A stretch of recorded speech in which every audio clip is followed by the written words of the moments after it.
This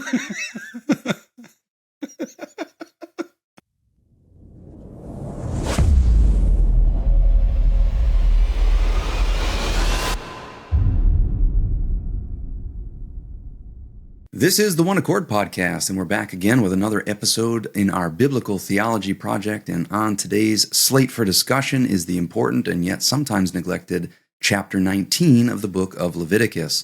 But before we go ahead and dive in, let's go ahead and bring in Eric and Greg and Micah. Brother Micah, how are you today?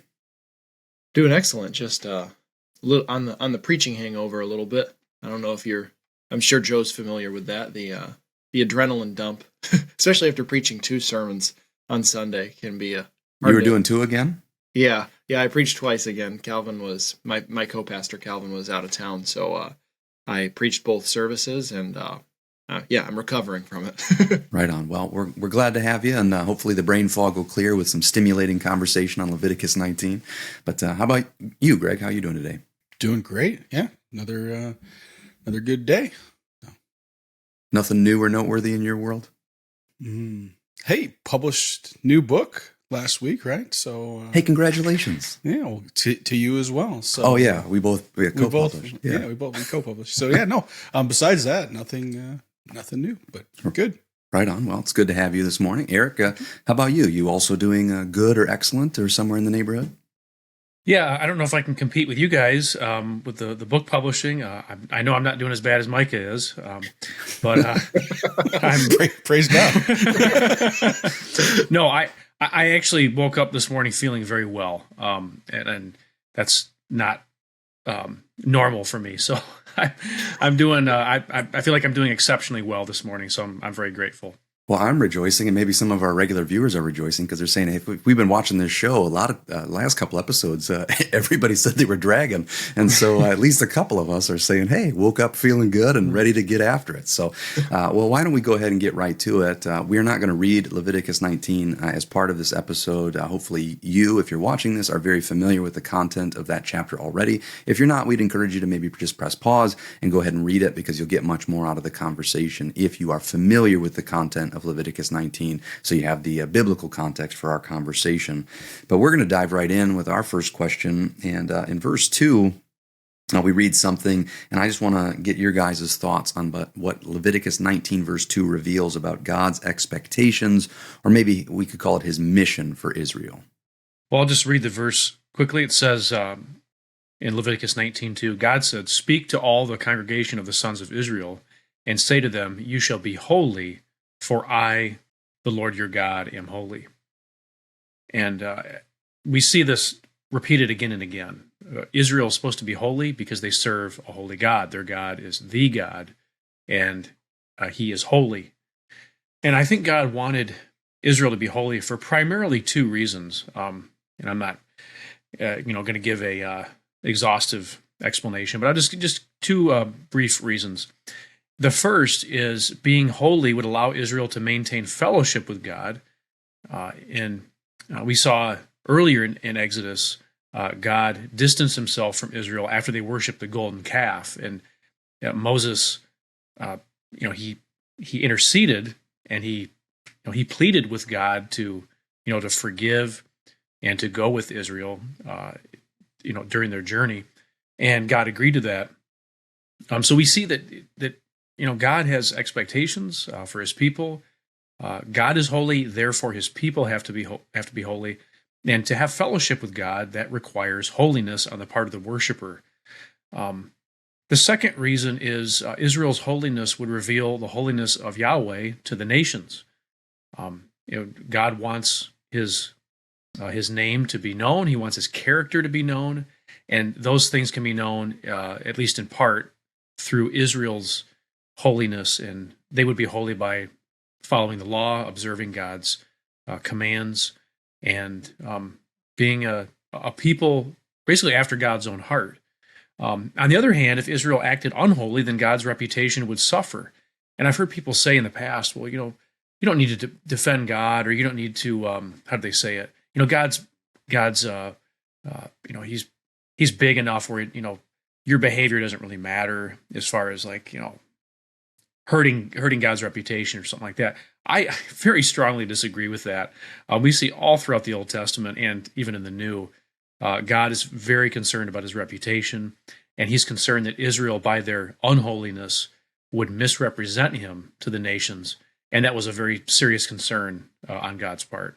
I don't totally agree with both of those aspects. We tend to want to either focus on the vertical or the horizontal to the neglect of either. But the priestly task that Israel's been given as a nation, they're a kingdom of priests. The priestly task they've been given as a nation requires both. They have to be right with the Lord to dwell in his presence, so there's vertical, so they need holiness for that. Then there's the horizontal, where they're actually given a vocation. They're given a mission in the earth, and that's to testify to the glory and the grandeur of the one true God. And I think you can even see this and make application in terms of like how people talk about personal holiness in their lives, like this tendency to really focus on one or the other. I've seen this a lot when it comes to like questions of how we should dress, or questions of like modesty, or some aspect of personal holiness like that, where people will be like, well, I don't dress modestly, for the benefit of anybody else. It's just about, me and the Lord, essentially. So they want to really emphasize the vertical aspect of this. I don't dress how I dress with anybody else in mind. Well, okay, but that there's a horizontal plane on which the holiness that we're called to applies to, because your holiness affects your neighbor. Your holiness affects what other people think about God. Your holiness affects other people's sanctification. So I think in order to think about holiness rightly, we have to see it on both of those planes, both the horizontal and the vertical axis. Yeah, I think I would agree with everything you guys just stated. I think I would say that this is perhaps the most succinct summation of what God expects, not only for Israel. This is clearly about Israel here and now as we're reading, but I think it's God's expectation for all of humanity. I think in the New Testament, we might express this idea something along the lines of our being conformed to the image of Christ. I think they are overlapping concepts that I think apply to everyone, everywhere, at all times. But most especially, of course, to Israel here in the text, and of course to Christians now. I think that's fair. That might be your earliest demerit yet, so congratulations, Greg, on that. I think that especially Micah's I think statements, Micah started it, to be fair. maybe. He I tipped think I he was was priming drawing the pump for. application. He was priming the pump for later conversation. I think even from this same You chapter. are much more generous to others than you are to me. You hold me to a very strict. You've had longer in the system, so you should know better.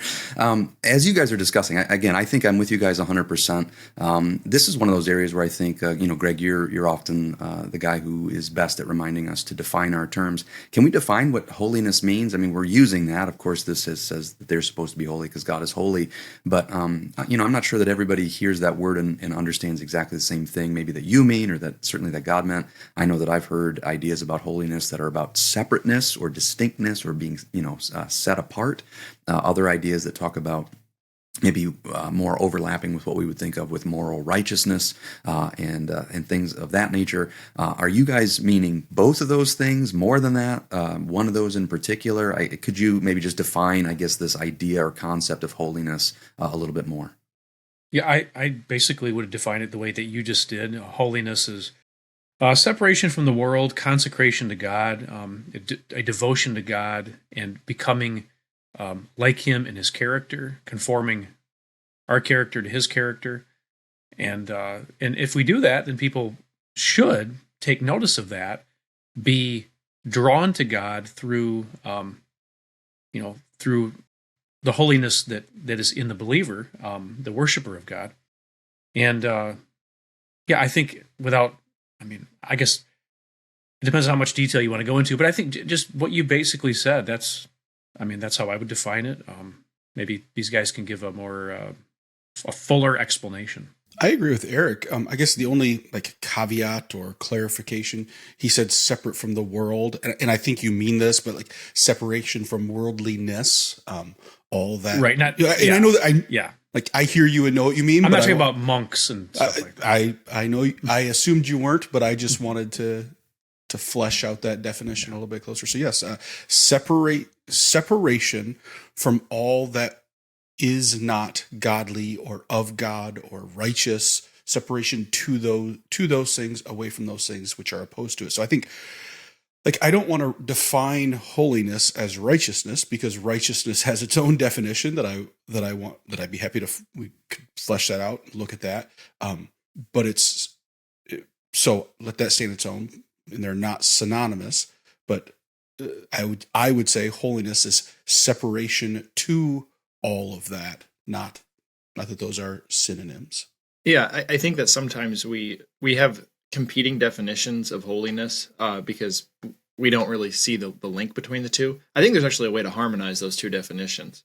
The idea of separate holiness as separateness and holiness as moral righteousness or something like that. And I think that the connection between the two is exactly what Eric said. He mentioned the phrase, it's consecration or devotion to the Lord. What is the essence of right behavior for a human being? It's devotion to the Lord. Like, this is the reason that you were created. So when something is made holy, it is separated, and when it's separated, it is separated in its devotion to the Lord. And by the way, I don't think that that's so different than what God's holiness actually is. God's holiness, his separation from all that is creaturely, well, there's an ontological aspect to it. But as it regards his will, it's his separation and devotion to himself above all things. He is because he is the one who is most worthy of all devotion. He is ultimately most devoted to himself. It would be unfitting for him to be otherwise. So I think that the connection between those two sort of warring definitions of holiness is that idea of devotion to the Lord. Yeah. I think we would have to do a lot more work if we were to fully define what it means that God is holy. I think we'd have to do a lot more work than what we just done there, but I think that's I think that opens the door to great conversations, but by no means is that the only way, I believe, in which it means that God is holy. Certainly the idea of being devoted to the glory of the name of the Lord, especially if we focus in on the separateness of what holiness is. Do you guys think that this nation, and part of this call, part of this command, part of this identification, part of all the things that have been going on beyond, from leading up to this point of God selecting this people, making of them a nation, bringing them out of a different nation, now leading them to this land that he's promised them, doing all of this stuff, telling them that they are set apart for him, for, in many ways, the glory of his name, not just for themselves, but even among the nations, that they are capable of fulfilling this role even in their unrighteousness? Or do they, because again, I think a lot of people when they hear holiness, they think of, personal sanctification, some of the other applicational things that you guys are thinking, especially if, Christian viewers are looking at this, they're usually thinking about, personal righteousness, I think, or at least that's a big part of it. But as a distinct nation with a distinct purpose set to glorify God's name and make his name famous in all the earth, do you think they're capable of fulfilling this purpose even at their worst, or is it required for them to be additionally righteous in order to fulfill this commandment of being holy as God is holy?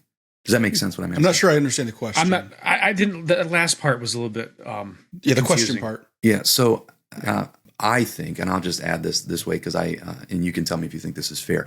I think that this nation that God is setting apart for the glory of his name will be able to achieve this purpose of being uniquely holy for him in both their righteousness and their unrighteousness. I think that this holiness is more a statement of their set apartness than it is about righteousness. Now, I think in their righteousness, I think that they probably can best achieve the goals that God is setting apart for them. But even in their unrighteousness, I think that we can anticipate that God will continue to use this nation, and in the way that he deals with this nation differently than he deals with any other nation that is on earth. And we've seen him express his sovereignty over all the other nations of earth, just like Egypt and wherever else. But this nation and its particular purpose, God is saying he's going to interact with them. He's set them apart to be distinct and uniquely his, and he will fulfill his purposes whether they obey him in righteousness or whether they walk in, they don't walk in uprightness and they tend to defile his name. He will still use them to glorify his name, perhaps through other means, if that makes sense. I don't know if, again, I think when people hear holiness and they go, oh, well, they have to be holy, they have to be morally righteous. Well, we've already seen, leading up to this, much unfaithfulness, right? The golden calf and other types of things that we've seen. And unless they are radically different than the pattern that we've seen, which, spoiler alert, we all know that they won't be. Demerit. Yeah, thank you. I mean, mine was about as general as that. So, You specifically quoted the New Testament. But spoiler alert, we all, and I'll take the demerit, I fully own it.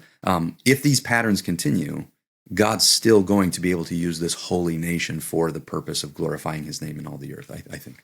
Let me just say this. I think that I'll just go ahead and do it. I want to answer your question directly. Later in the law, God explicitly tells Israel, I'm not giving you anything that you can't obey. He clearly, explicitly says, the law that I'm giving you, you're capable of obeying. And so the mission was possible. God didn't give he didn't give these people something that they couldn't do. But that did not require Israel to be, sinless. Which is why there's a Day of Atonement. God did not expect Israel to, he didn't expect them to follow his law perfectly. He knew their hearts. As a matter of fact, it's interesting. Later on, he actually says, I want you to follow my law. And then just a few verses later, he says, but you're not going to. So was it possible to follow the law and be blameless under the law? We talked about that, I think it was a week or two ago. Yes, that was possible. But God did not expect the impossible, which was, something like perfect righteousness or sinless perfection or something like that. That was never something that God was expecting. What I think you're asking, I agree with completely. What I think you're saying is, regardless of how righteous they were or they weren't, they were expected to be, but at times they weren't. Were they still set aside for a particular purpose? Were they made holy for a particular purpose, regardless of how righteous they were or they weren't? And I think that's obviously true. Okay, I'll take my third demerit. The fact that the Christ came from these people, regardless of how unrighteous they were all throughout their history, is proof that they were marked out, set aside for a particular purpose by God, for God. And so, yes, I think I think recognition of that reality it is helpful and useful and right and good. I think that can all be true without saying that that's necessarily what this passage is saying. Like, this is a people that is set apart for God, and they're his possession in the earth. And I mean, you guys have paved the way for this. So they're going to go into exile. He's going to demonstrate that he's holy through these people in so many different ways. But this passage it doesn't seem to me to be an indicative. Like, you will be holy, like you'll be set apart and be my possession. This is an imperative. So this does seem to be like this is aimed at their behavior, and the behavior, while it doesn't neglect the heart, we're going to get to that later in our conversation. It doesn't neglect or disconnect from their heart attitudes toward one another. There is an emphasis upon their external conformity to the things that God is saying to them as a nation. So I think that to answer the question maybe in a little bit different of a way, I think that there's a certain sense in which even an unregenerate person within the old covenant nation of Israel could have done his part could have played his part in the holiness of the nation by not externally crossing these boundaries. That doesn't mean he was, he truly belonged to the Lord. Doesn't mean he was regenerated or born again or anything like that. There's an emphasis in the old covenant law upon the external conformity, and now it doesn't totally disconnect from the internal. We see that later even in this passage. But I think that even somebody in their unrighteousness could have externally abided by many of these things and contributed to the maintenance of the presence of God in the midst of that community. Can I ask a question, Joe? As a resident Hebrew scholar, is "You shall be holy, for the Lord your God is holy"? Is that an imperative rather than an indicative? Because I think you could read it either way. Yeah, I mean, it's an imperfective verb in the Hebrew. I was just looking at that briefly. It's and then the Septuagint, when they translated it, they made it a future indicative verb. So he was saying, you will be holy as I am holy, or something kind of to the Not to you that must extent. be, or Yeah. So I would want to look at this a little bit more. I think that Micah's point stands, and it's an interesting one. I think I disagree. I do disagree. I read this more as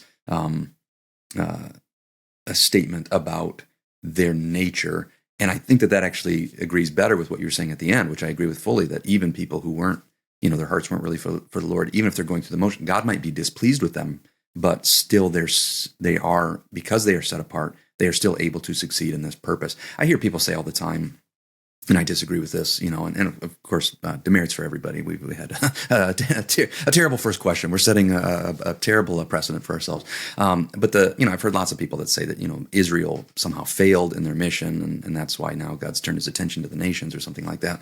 But I don't think that they failed. And I think that what God was saying here and what he was setting up is that God was making it so that they were incapable of failing for the purpose that he had. Now, could they have achieved those things differently? I think so, and I know that there's some probably some differences, maybe in how we view sovereignty, of course, and others can see our other conversations on our channel for some of that, and these issues will come up again and again.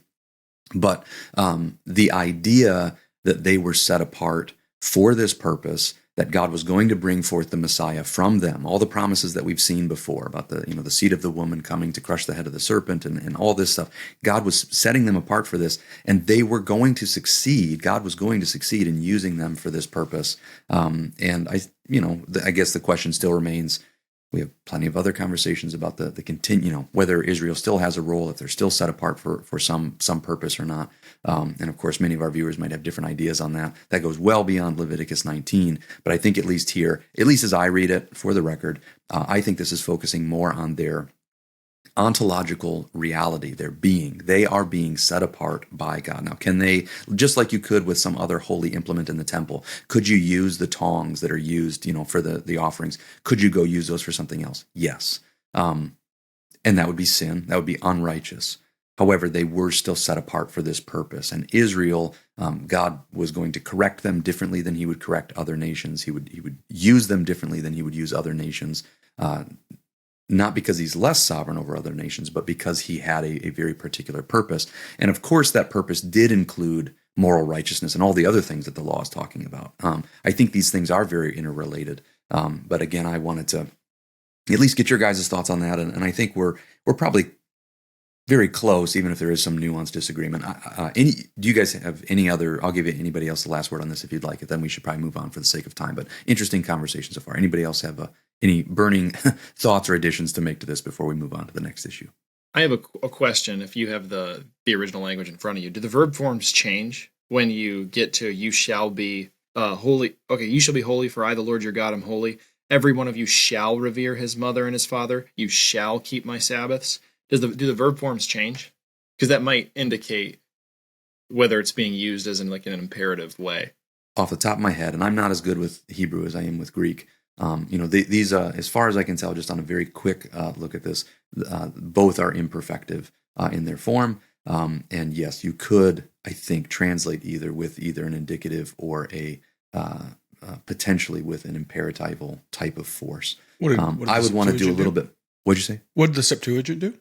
Yeah, that does switch to an imperative So the verse 2 is not an imperative; it's indicative, and the other ones do switch to. Verse 3 is you shall fear is an imperative. Verse 2, when you shall be or you will be is a future indicative. I've always read this just as "you shall" means you must. You need to you need to be obeying these things. That's the impression I get. I mean, throughout the whole everything we've read so far. Well, that's what the reason it opens up, because what if they don't? If they don't do these things, will then God somehow not use them to make His name great in all the earth? I think we would all say, well, He still will, right? Well, in one sense, but I think I don't think Israel's. I mean, if we're saying that Israel's only mission was to bring the Messiah into the world, well, okay, but I don't know that was their only mission. That was that was the primary thing, of course. Obviously, the bringing the Messiah into the world was the mission, the objective, and I would, we were originally talking about behavior, and I look at this as like, these are things about behavior. Although I really don't want to disconnect the heart from the behavior. I don't want to disconnect the internal from the external. I don't think anyone was trying to do that. But it seems to me like whenever there's a command, there's always this implication where your heart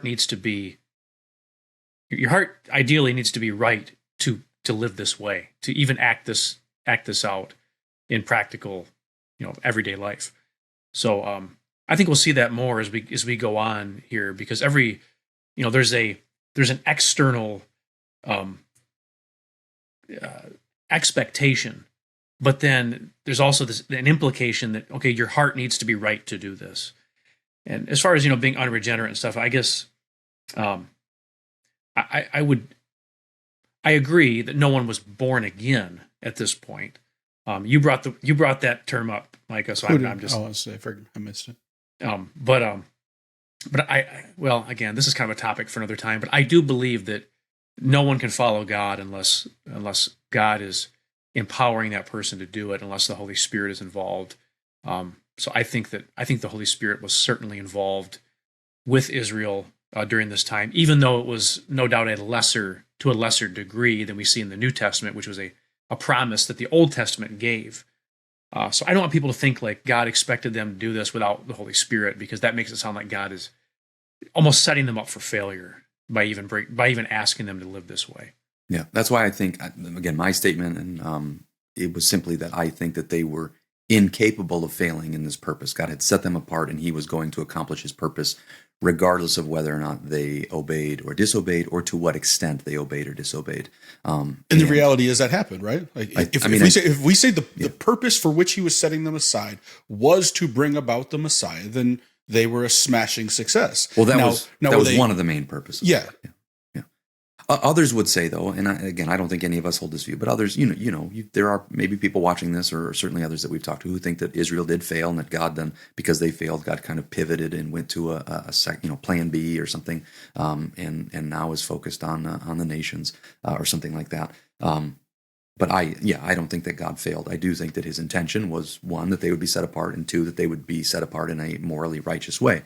But even failing in the morally righteous way, He would still achieve His purpose, even if it was through severe discipline for them or whatever else. So I'm sorry, I cut you off. I didn't mean to stop you from making the point you were making. Oh, yeah. My point is that if we're all over the demerits today. So they were a smashing success for at least for this purpose for which He was setting them aside solely. Now, did they accomplish that individually or corporately as well as they possibly could have with like a perfect 100% score? No, obviously not. But regardless of the score that they would individually or corporately achieve, the purpose was fulfilled.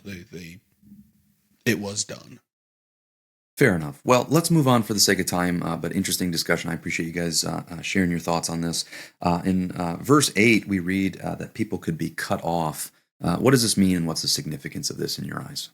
So the word cut off can either refer to excommunication or execution, being removed from the community, the covenant community, or being put to death. But whatever the case, the verse does seem to imply that a person could be part of Israel at one time and be excluded from Israel at another time, whether that was through death or through being removed from the community. And I guess more specifically, a person could enjoy all the blessings and privileges given to the covenant community and then be cut off from those blessings and privileges. And this is why I said last week that membership in Israel was conditional. And so you had to meet the conditions, and the condition was not perfection, but you had to abide by the law. And even even something like we read before that right after God chose Moses, it sounds like Moses didn't circumcise his sons, and so God was. It actually says that that Zipporah, circumcised her son and then touched Moses with it or something, some kind of like symbolic way, and then God, he no longer was seeking to kill Moses. It's in Exodus chapter 4, I believe. Is it 4? Might be 4, where that's mentioned. Anyway, the point is that there were conditions that had to be met to be a part of Israel. Again, there's so many verses that are coming to my mind right now, but it even says, you're to consider the foreigner in some cases as a native born. There's language like this, and Exodus chapter 12 mentions similar language. So that's in a nutshell. That's the way that I see it. I'll let these other guys add to what I said. I see the threat to be cut off as mainly a threat of the death penalty. Maybe there were other ways to apply it, but Genesis chapter 17. I'm glad that Eric brought this up. There's the deliberate connection between circumcision and being cut off from among your people. Chapter 17, verse 14 says, "Any uncircumcised male who is not circumcised in the flesh of his foreskin shall be cut off from his people. He has broken my covenant." And then later on, when this whole scene with Moses plays out, well, the threat is that Moses is going to die because he hasn't circumcised his son. I think that this is a threat of the death penalty, and I think it foreshadows eternal punishment in a certain way. Yeah, I don't necessarily see this as a threat of the death penalty. I think we see that clearly other places. In my mind, and I'm not purposefully, I'm going to tell you, I'm not purposely using any New Testament language, but here we see people being cut off, separated, pruned, and then later in this same chapter that I think it has, in my mind, has an important connection. Verse 34 of this same chapter, "The stranger who resides with you shall be as a native among you." Perhaps we could say, again, not purposely, yet purposely, we could say they're grafted into the people of Israel. And so I think that this is an important, a place where an important concept is being revealed, that people who are not faithfully abiding, faithfully following the law, faithfully doing as the Lord has called them to do, can be cut off, can be, if you want to use that word, excommunicated, though that's not the word that I would be inclined to go to. They can be cut off from the people in such a way that they are no longer included in to that which is called Israel, regardless of the fact that no one's arguing that they are by birth genetically members of that bloodline. They are no longer part of the people, while others, apparently, verse 34, can be brought in such a way that they are to be considered a native, and perhaps we'll see that as we move forward in the text. Well, on the explicit things that are being said here, I'm in full agreement with you. On some of the expected implications that you think this also leads to, I will just state my disagreement with You don't those. even know what you're disagreeing with. I haven't said anything. I think I do. Based on our I previous disagree with conversations. what I think you're going to say. So Yeah, that's how it usually goes in a disagreement. It's not just one person's disagreeable and the other person's very agreeable. you usually wait till the person says what they disagree with before you disagree with them. Yeah, you've said it before in previous episodes. But anyway, well, I appreciate these thoughts. In verses 9 and 10, we see a prohibition against reaping all of your harvest. There was an explicit desire to leave some for the needy and for the stranger, that they could come and participate in some of this. Are there any applications that we can glean from this for our lives today? And perhaps again, without we're not going to try and go to the New Testament, but we are bringing this into the modern day, so no demerits for talking about the application of it, although still the threat of demerits exists for going to New Testament passages or something beyond this. But does this have any kind of implication about how Christians ought to interact with the state, or any kind of thoughts revolving around that concept? Well, because God cares about those in need, which he clearly does. He says that repeatedly in the law and throughout the scriptures. God's people should have the same concern. This goes back to being holy. To be holy is to share God's concerns. A holy person feels the way God does about things. And so we should have a spirit of generosity and be willing to share with the less fortunate, because God is this way. And while we're probably not going to leave some of our harvest for the poor, obviously there are many other ways that we can help those in need. Those ways are limitless. And as far as the more application for today, I don't think these verses answer all questions about, our modern welfare system. However, I think there are some principles that we can apply. And I don't want to eisegete these passages and pull a lot of things out that really aren't there. But I want to take just a couple principles from the passage, I think, that can help in our modern application of this. I think it's right for a nation to help provide for its needy. How it should do that is another question, but I think every nation, I think it's good, I think it's ideal for every nation to have a system in place that helps provide for its citizens who are truly in need. Israel had a system like this. Second, the needy in Israel were expected to work for their assistance, assuming they were able to. They had to actually go out into the fields and gather the remaining crops themselves. So, the crops were just left out there for people to come and take. This wasn't done for them. There was no door dashing going on back then. And I actually think people feel better about receiving help when they have to do some work to receive it. Again, I'm not trying to glean too much from this passage. I see what you did there. Yeah. See that, guys? Yeah. You were really working for that one. Yeah. Okay. Anyway, I think there's an idea here where if you can get help, that's fine and that's good. We should provide for those who are in need. But there's a way to do this, I think, that's better than some alternatives, if that makes any sense. So I'll just leave it there. Again, I don't want to eisegete the passage. I'm not trying to just pull a whole bunch of things out that really aren't there, that aren't intended. But those are my 2 cents. Well, I just want to notice something that's glaringly not there for those who want to make a point about, we should have. They want to make a point from this passage to defend the modern welfare system or to defend universal health care or to defend something like that. It's not in this passage? A centralized government system at which they steal from other people at the point of a sword in order to redistribute their wealth to others. That's not in this passage. It's a personal command. When you go out and do this, you should keep the poor in mind. And by the way, we're given we're commanded the same thing. We're commanded to keep the poor in mind in our personal lives. I'm really trying Greg, to. Greg wants to make sure you get your demerit, so it's noted. All right. But it's there's just details of this text that aren't there in order for you to draw the one-to-one comparison between this and the modern welfare system. There is no centralized government apparatus by which they are forcibly redistributing the wealth of other people. Yeah, this is a banner day for demerits. So we are really setting a new high watermark.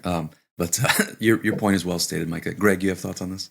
No, I would completely agree with everything Micah said, except up to and excluding the point where he got the demerit. Even though I agree, I just don't want the demerit. Yes, amen to all of that. This is about a call on the individual to have a concern for and show compassion on those who are in need. And so now, does that mean that I, as a Christian, am doing that perfectly and to the extent that I should? No, I would confess that I need to do better. But that is the system by which God established, not all of the big fancy words that Micah used. Well said, Greg. And I would like to make the record clear that you made your point without a demerit. And so well done on that. What? Yeah, I know. First time ever, maybe. Let's move on. We've touched on this theme already in our conversation about the difference maybe between external obedience and internal adherence to these codes from the heart. I've heard it claimed, as I'm sure that many of you have as well, that the Old Testament was really only concerned with that external obedience. All the laws are really focused on these external things, even for the gleaning, right? You could do that while grumbling all along the way, saying, I can't believe, I have to leave this or whatever.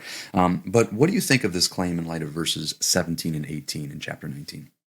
Well, it probably makes sense to read those verses because I think these are some verses that are very important and worthy of reading. I mean, of course, all of it's worthy of that, but because this is just such a common misunderstanding, I guess that's why I want to read this. It says, "You shall not hate your fellow countrymen in your heart.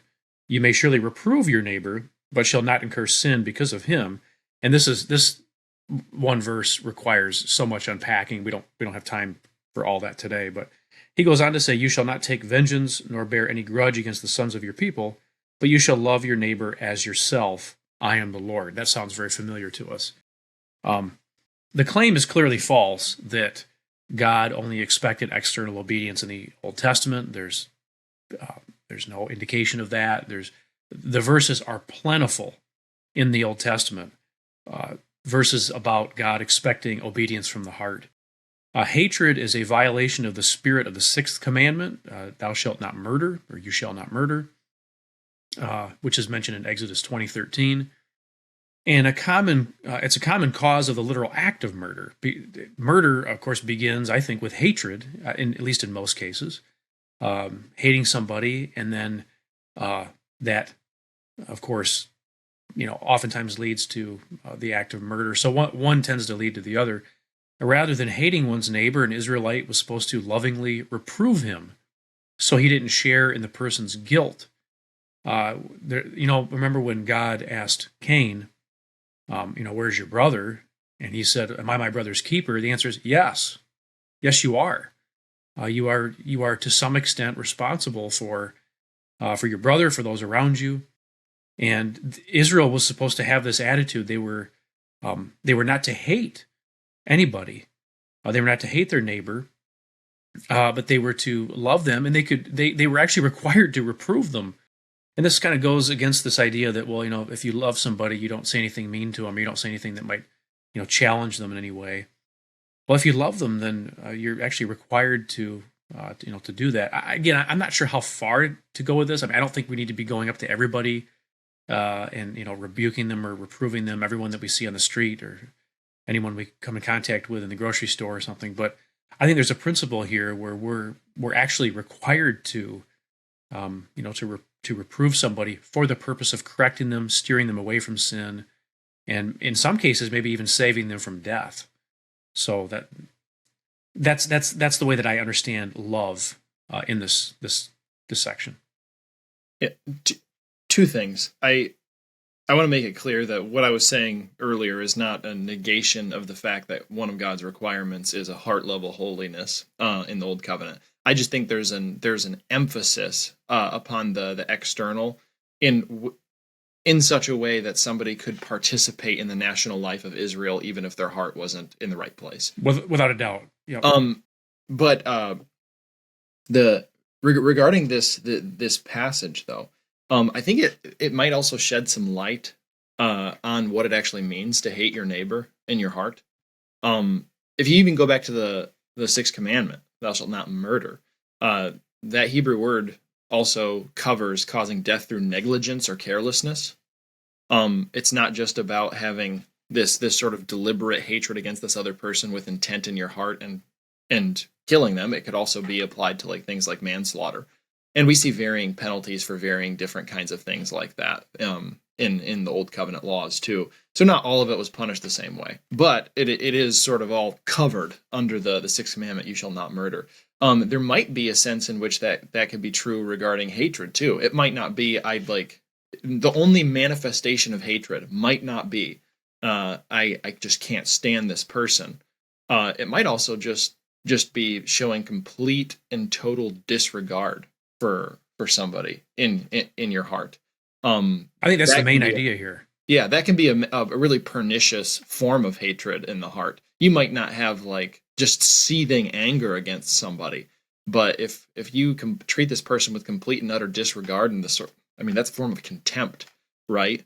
And then I think that sort of explains the connection between hating your neighbor in your heart and reasoning frankly with them. You're actually supposed to show the opposite. You're not, instead of treating someone with disregard, you're supposed to treat them with the loving care that befits an image bearer of God. Yeah, I think if I remember right, the question was something like, how does verse 17 and 18 kind of refute the idea that Old Testament was all about external obedience and the New Testament's more about heart obedience? I think the idea that you can ever separate your external actions from your internal condition, your internal obedience or love or whatever it is, I think it's just absurd, right? Like, I mean, you can lie to yourself, you can lie to others for a bit, but at the end of the day, what you're doing on the outside, I believe, is a reflection of what's going on the inside. And so as we're getting all of these instructions and commands and all throughout the Old Testament, because we're asking an Old Testament question here, Old Testament laws, I think those are showing it's not meant to be here, just do all these things and you're going to be fine. No, it's when you are fine, when you're holy, when you are righteous, this is what that ought to look like. This is how that plays out in time. And so I don't think the idea was ever just follow this set of rules. It was, you are to be a people set aside for me, and because of that, this is what your life looks like. I have another follow-up question, and Eric had hinted at it. I'll take the demerit for the team so that you can discuss it without that fear. But he mentioned that the last part of verse 18 sounds very familiar to us. In the New Testament, it is quoted by Jesus as the second greatest commandment. Is there anything, as you're reading this here in Leviticus 19, if you were unaware of the New Testament context, that would make this stand out to you as such a important command in the Old Testament? Or do you think that, as you're reading through this, it just kind of fits with basically the same weight as almost everything else around it? It's interesting because, as I was reading this, I think the words, you shall love your neighbor as yourself, I think that those stand out because, and by the way, this is not a command to love yourself. This assumes that you already do. And by love, it just simply means, it doesn't mean I look in the mirror and I just go, man, you are just number one, and nothing silly like that, like what modern day people might think. But it's the idea that I have concern for myself, for my well-being. That's just built into me. I think all of us naturally have that, and I have to have that same concern for my neighbor. So I have to redirect, I guess, my focus off of me and toward them. And I think that really stands out because, one thing is for sure, I will have this concern for myself probably as long as I live. That's going to be with me. That's my natural way is to focus on me and my well-being and my concerns and my needs. So I think reminding people, okay, that concern you have for yourself, you need to redirect that toward other people, toward your neighbor. That to me, that stands out. Because it's almost like it gives you the motivation for it, or the incentive. If you love yourself this way, if you're treating yourself this way, you're caring for yourself this way, do that for other people. And I don't know, I maybe it doesn't stand out to you guys, but as I read this, the way that it's worded makes it, I think, unique among the other verses. Yeah, I can say for me, honestly, if If I were completely unfamiliar with the New Testament, this instruction, Leviticus 18, would not carry any more or less weight necessarily. Like if I were going and exegete it and like, what does it mean to love? Yeah, maybe I come up with something different. But yes, this seems to just be fit right in. And so the fact that it is so important seems like a diamond in the rough, if you will. Mike, did you have any thoughts? Nope, I don't have anything to add here. Fair enough. So as we continue on, we read in verse 19 some things that can be controversial for some. What do you guys think are the purpose of these laws listed here in verse 19? Well, the only reason I can see is to symbolize Israel's separation from the nations around them. God, obviously, he didn't want Israel mixing with the nations, and these laws serve to remind them of that. It seems like every aspect of Israelite law was meant to remind them of the holiness of God and the responsibility to be holy as God is holy. Even their clothing, I'm only, if I were to wear just a shirt with just, that's made up of one thing, one material, I mean, did they think about that all day? Probably not. But again, everything in their lives was supposed to be reminding them of their purpose and the reason for which they were living every day. So I think this is just one of those things that was, my guess is, one of those things that was meant to remind them of that. Yeah, I sort of see this as a living illustration of keeping things in their appropriate sphere. Israel's appropriate sphere is holy unto the Lord and distinct from these other nations in numerous ways. I think that even the way that they dress, the way that they sow their fields, the way that they breed their cattle, I think it was all designed to illustrate that distinction. I don't think that there's any moral imperative for a new covenant believer here, because this was a distinct nation with a distinct purpose. But it is good to still think about the fact that God gave them this illustration, even in the way that they dressed or planted their crops and things like that. Everything about you is supposed to be distinct. You are in this totally different sphere under the Lord.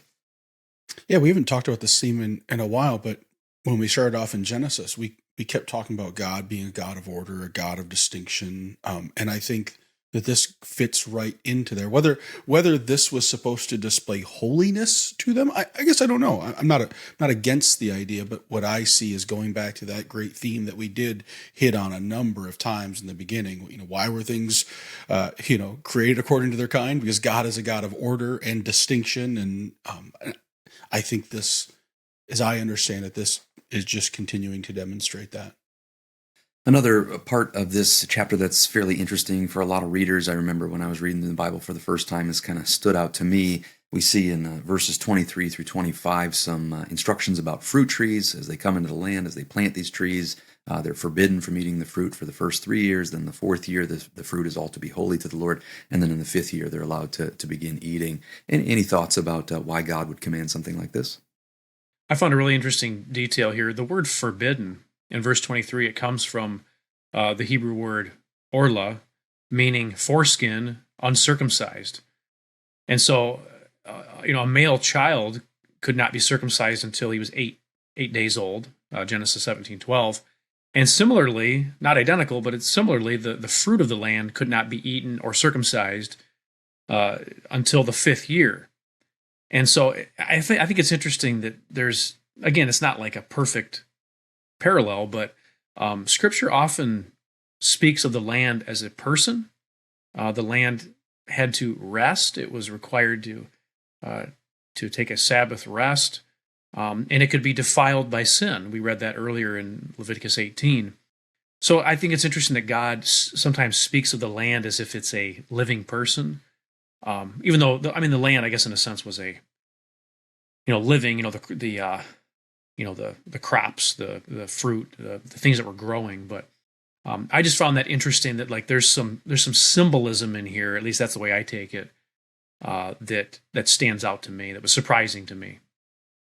Yeah, I also I made that same observation about it meaning like the uncircumcision of the trees, and then you're not allowed to eat the fruit until the 5th year, but it shall be forbidden for 3 years, and in the 4th year, its fruit shall be holy, an offering of praise to the Lord. I think that the same thing, the connection between circumcision and something belonging to the Lord, like it's communicating the same thing with the people in Israel as it is with the trees here. Like, this belongs to God. It's a recognition that this is not ours. It's been gifted and granted to us from the Lord. Yeah, I totally missed any connection with circumcision. That way over my head. I That's guess why you got to read the King James. Well, probably should. I didn't find it in the King James. It says, King James, then ye shall count the fruit thereof as uncircumcised. I just looked 3 at the years Hebrew. shall be as uncircumcised unto you. Yeah. Well, the King James got it right again. Yeah. This prohibition seems to be against plants that they plant, not necessarily the plants that were already growing. And so, is there something, God's saying, listen, allow those plants to come into maturity, and then, the first year there is a harvest from them. They're to be dedicated to me before you eat. Is this trying to build their dependency and faithfulness upon Him instead of overtaxing what He is growing for them? That's the way I see it more than, I don't know. That's the way I see it. Fair enough. Well, another verse in this chapter that I know gets a lot of conversation is verse 28. Do you guys read this as forbidding all tattoos? And why or why not, I guess? Well, the verse says, "You shall not make any cuts in your body for the dead, nor make any tattoo marks on yourself. I am the Lord." The verse does not refer to all tattoos, in my opinion, but to a specific kind of tattoo. It says, again, "You shall not make any cuts in your body for the dead, nor make any tattoo marks." I'm assuming that the tattoo marks and the cuts are specifically for the dead, some kind of pagan ritual. So, I mean, I think clearly this is not talking about all tattoos of every kind, but about putting pagan religious marks on yourself. So that's my 2 cents. I'll just keep it brief. Even if in that context it was outlawing all tattoos in the Old Covenant, it could have been because of their association with markings for the dead. And if that is what's going on here, then you could reasonably deduce that it's not something that's inherently immoral, but it's because of its connection with these practices. And I think that that's the context pretty much in verses 26 through 28. He talks about eating flesh with blood in it. Then he says, "You shall not interpret omens or tell fortunes." Okay, so like we're bringing paganism into the context here. "You shall not round off the hair on your temples, mar the edges of your beard." And then he talks about making cuts on your body for the dead or tattooing yourselves. "I am Yahweh. I am your covenant God." So I think that it's best seen in connection with pagan practices, with pagan religion. I don't really think that body art today falls under the same category. And I say this as someone who has no tattoos. So I'm I was going to say, Eric, do you have any tattoos? No, I don't. I'm not trying to defend something I'm doing. I'm just trying to. Joe, I'd almost lay a paycheck that you don't have any tattoos. Is that correct, sir? You'd be wrong. Do you really have a tattoo? Yeah. Okay, interesting. So it's funny. I do. I have 2. And so set this up a little bit. I'm going to change my interpretation of this verse. Great. I did receive mine as a non-believer, just in case anybody wondered. I have no reason to believe from this text that what is in sight here is what I'll call recreational tattoos, right? And I don't know whether recreational tattoos were a thing. So in the context, I believe that it's best to assume that the tattoos that are being prohibited here do serve some pagan religious function here. So in the context, I think that's what's going on. Outside of the context, as a person who has tattoos, I see no good argument for tattoos. I don't see why it would be a good thing, that you're marring, changing, tweaking the way God has made you? What edification, what service is it adding that you're doing this? I'm not convinced that it's doing anything. And so, while I don't think the fact that I have 2 tattoos, I'm sure, has nothing to do with any pagan religious practice, do I think it's good for me? Do I think it's best for me? Do I think I should have done that? No, I don't. And is this law strictly prohibiting me as a 21st century Christian from getting tattoos? I don't think so.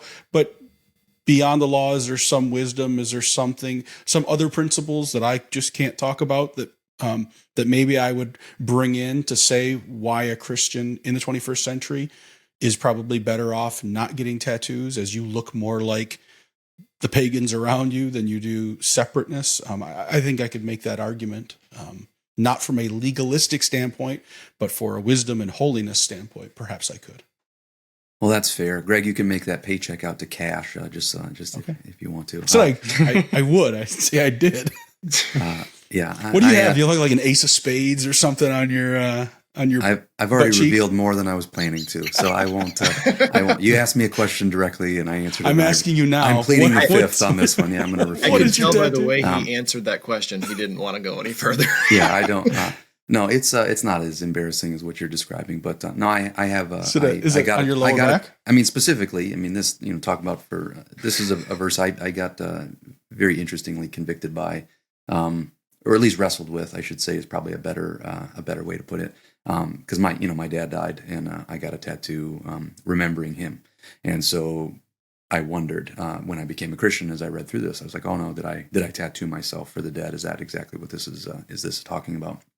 And there probably are some who would say, if you're trying to get a tattoo, because that's very common, right? You get tattoos to remember people who've passed away.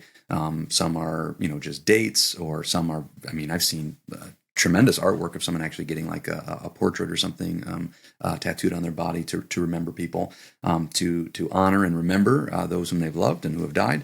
And I wonder if this is related to that, or if this is more like full-blown ancestral worship. I had never, I had no intention of trying to get my dead father's, help from the spirit realm or something like that, right? That wasn't included in it. It was just simply, I still, to this day, it was a long time ago, I still miss him. And would I recommend anybody to do that? I wouldn't. Do I think it's wise? No. Would I do it again today?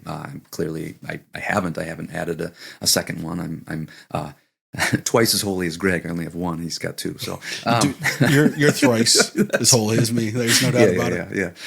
But it is. I think it's unwise. But I was I was a foolish young man, and I was in grief, and would I tell somebody though that, hey, if you're going to get a tattoo, it's better for you to get like a Tweety bird than the name of a dead person that you love and miss? I think they're all unwise. But I tend to agree with the idea that this does seem like it is more tied to ritualistic or worshipful activities than it is simply about Mike, I'll use your term, body art. And so, should we be expressing ourselves, with clothing or body art or jewelry or other things like that? I suppose that's a personal decision that a Christian should make on their own, and you should take much more than Leviticus 19 into account in your decisions on how to make those decisions for your life. But we're talking about Leviticus 19, and so we will move forward from that point. Verse 32 talks about a command to rise in the presence of the aged, to honor them. Does our culture honor and respect the aged like we should, in your opinion, I suppose? And what are some practical consequences for a society when the aged, the elderly among us are really treated in an unbiblical way? I think this question might actually be, or this issue might be more important than what most people think. At least that's my opinion on it. Does our culture treat, the aged like we should? Well, I think as a general rule, probably not, based on my limited experience. I think that when the aged are not respected, their wisdom is not respected. And there are consequences for ignoring the wisdom of the old and being wise in our own eyes. Again, I'm not saying that I'm not saying everyone in the country is lacking in this area. That's not. I just think that based on what I've seen, it's like it used to be. If you're, if you're a parent or grandparent, if they were, if they were in need of something, like you really went out of your way to, to make sure that they got that. And of course, that still happens. Of course, it's still people still act that way. But it just almost seems like we tend to treat the old more as a burden than as someone who is worthy of being taken cared for and worthy of respect, things like that. I think that's a fairly serious problem. People have trusted in new philosophies and ideas, and in many cases have contempt for the way that things used to be. And I think that older people generally have a lot of wisdom to share, a lot of very valuable things to share, things that we should take seriously. And if you have contempt for those kinds of ideas and values, then you can repeat mistakes that you don't even need to repeat. And so I'm speaking very generally here. I want to be cautious. I don't want people to think that I'm just saying everyone is lacking in this area and nobody treats the elderly like they should. I'm not going that far, but I think that how you view the elderly is kind of a big deal, and I think this verse points to that. There might even be something similar underlying this command that underlies the command to honor your father and your mother. There's a sense of order. There's a sense of structure. There's a sense of honor those to whom honor is due. As a child, as really at any point in your life, you owe your parents honor. I think that it's similar with older people, whether it's because of their wisdom or some other factor. You owe them a certain measure of honor. I think that like a modern application of this, where I really see like a pretty big problem. I need to qualify this, because I'm not saying that everybody who does a certain thing is sinning. I think people are very, very quick to throw their elderly, specifically their elderly parents or grandparents, away, and into like a nursing home or something like that. They see them as a burden, and they say they make the decision almost rashly in some circumstances, like I just can't deal with you, so you're going to go live by yourself basically until you die. People make that decision very, very quickly and don't even consider the possibility that maybe they have a responsibility to say, hey, I think I need to take care of you. Now, I once again, I understand that's not possible for everybody financially, or depending on what issues your elderly parents or grandparents have going on. I totally get that. I'm trying to provide as much leeway as possible here, so I'm not being misunderstood. But I think that we are very, very quick to discard everybody that we see as a burden in our culture, and dishonor the image of God. But specifically, I see this with regard to like how quickly people pull the trigger on just sending their parents away.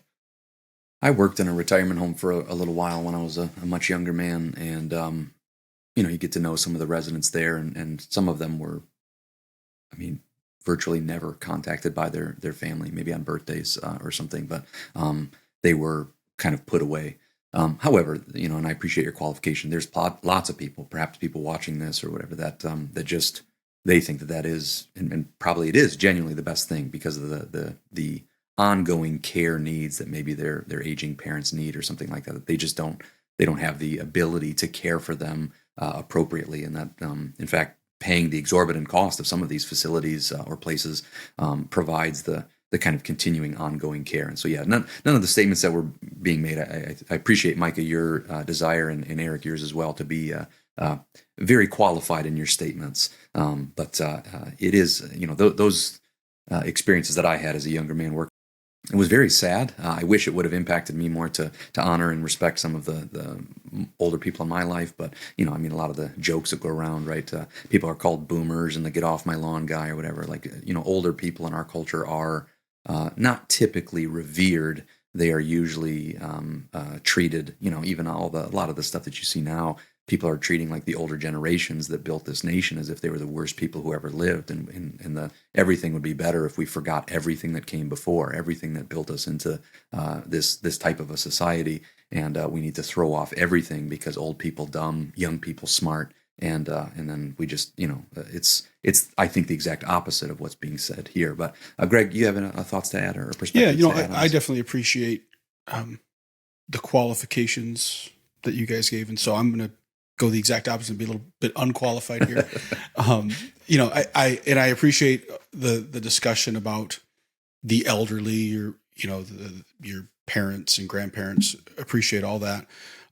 What I find interesting here, and I'm gonna depart from that and just talk, as somebody who, if camera doesn't show it, but I got plenty of gray hairs, and so I'm getting closer to. I'm worse. This, yeah. Well, I'm getting closer to this category than I am the other category.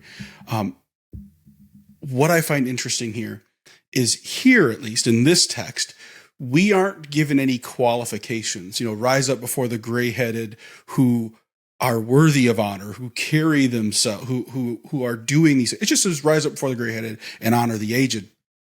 And so if you are maybe a little bit more advanced in the gray hair than me, and you're looking around going, yeah, all these Gen Zers or Gen X, I don't know, whatever the young people are, they're not honoring me as a gray-haired person. I just want to challenge you. Ask yourself, are you worthy of that? Like,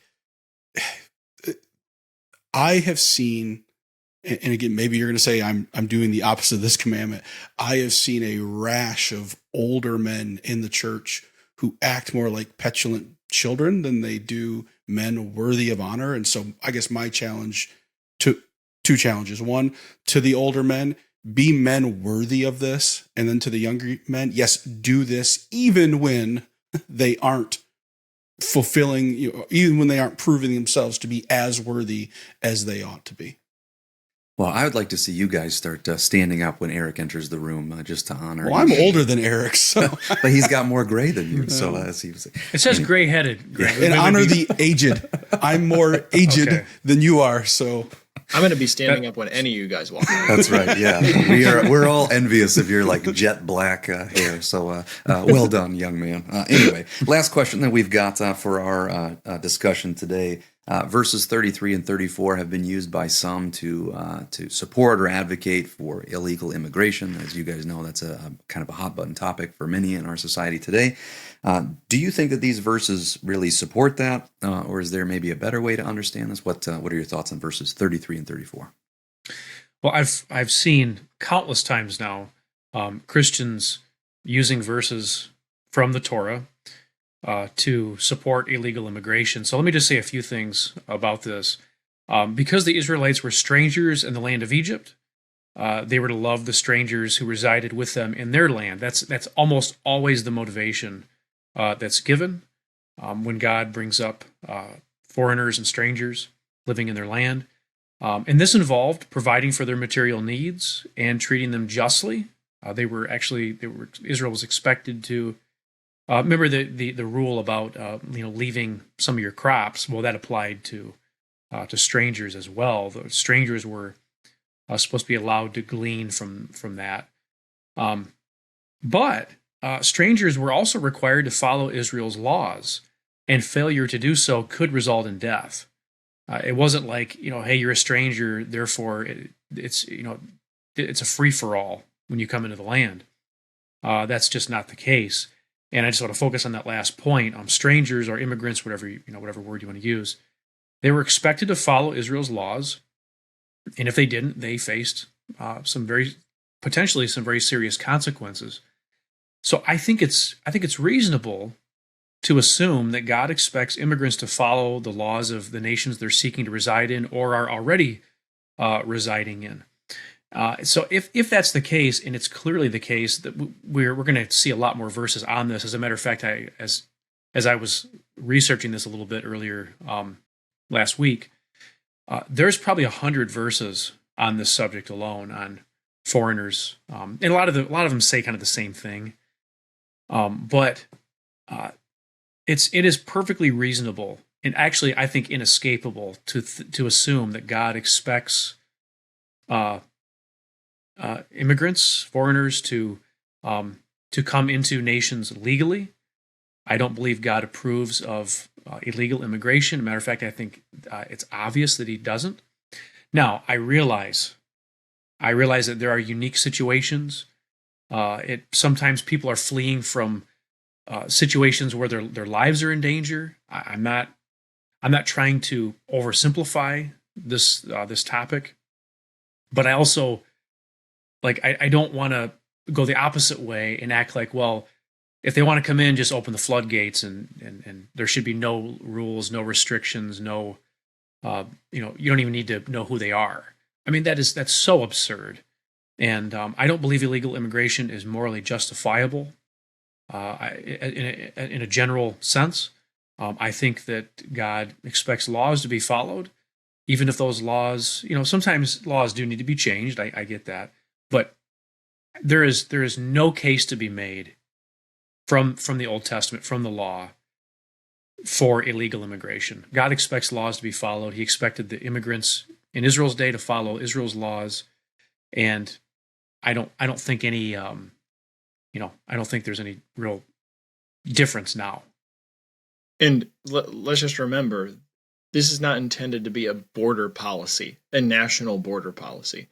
This is intended to govern their behavior toward the people that are sojourning through their land. That's the first thing. And the second thing is, we know that there are certain people, from earlier chapters, we know that there are certain people that are being dispossessed of this land. They're not cohabitating with other peoples, other nations with distinct cultures in their land. And then you'll see other places as well. If you're going to actually join yourself to become part of this nation, you're going to assimilate. There's an assimilation process that takes place. One of the requirements for that is circumcision. Let's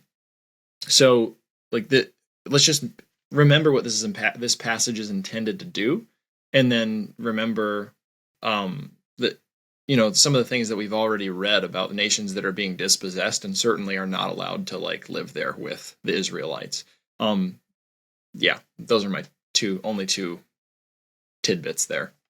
Yeah, if we're going to use this verses and similar verses to make an argument for a national policy on immigration, we have to understand a few things. First, from verse 34, they will be as natives among you, right? That has many blessings, but it also has a whole lot of expectations. If you are to function as a native in this culture, yay to all the things that you get because of that, but yay to all the things that are expected because of that. And whether we like to agree with this or not, it's clearly biblical that some cultures, some practices, some ways of ordering your life are better than others. Not all cultures are equal. Not all laws are equal. Not all societies are equally good. What we see here in the Old Testament in Leviticus is God establishing, whether or not they didn't always do it right, but he is setting up a culture and a society that is good in his sight. And so as these people come into the land to dwell as natives among the people, they are expected to shed, it appears to me as I read it, they are expected to shed whatever cultural practices or religious practices that they bring with them, and instead adopt these better ones. And so, does this directly equate to modern 21st century American immigration? No, but I think it establishes some clear policies or some clear principles, that are transferable and ought to shape the way we think about this. Again, we aren't Israel. We surely aren't. But here are some clear principles that ought to act as guardrails or guides to how we ought to think about this. Well, friends, that is our show on Leviticus 19. That's what we think. If you want to let us know what you think, we'd love to read your comments in the comments section below. If you're still watching this video and you haven't yet clicked that thumbs up button, why don't you go ahead and consider doing that if you enjoyed it and thought the content was valuable. If you're not subscribed, of course, you could click the subscribe button as well. But until we see you again, friends, get equipped, obey your King, and glorify your God.